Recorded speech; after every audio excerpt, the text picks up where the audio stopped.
la dernière valeur, Antoine, que vous avez sélectionnée, également dans le vert en tout cas hier, c'est EDF. Alors EDF qui attend cette fameuse réforme en termes de rénovation de son parc nucléaire, mais aussi une hausse du prix de vente au niveau de sa production d'électricité. Oui, effectivement, EDF, qui a connu quelques turpitudes en bourse, comme vous pouvez le voir sur le graphique, rehausse également son bénéfice d'exploitation pour 2020, en raison notamment d'une hausse de la consommation d'électricité de la part des Français. Alors, c'est une révision à la hausse sommaire, puisqu'on passe de 17 à 17,7, donc c'est 700 millions de plus quand même.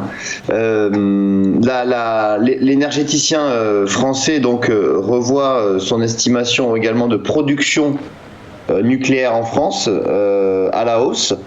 Et donc hier le titre a progressé de 2%. Ce matin on est plutôt en légère baisse, puisque le titre repasse à la hausse, il repasse à plus 0,7%. Donc cette annonce plaît aux investisseurs.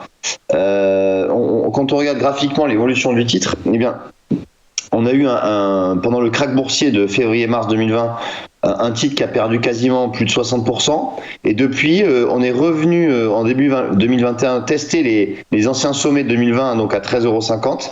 Et là depuis depuis quelques mois, depuis 4 mois, on évolue vraiment dans un range latéral compris entre 11,14 € et 12,48 €.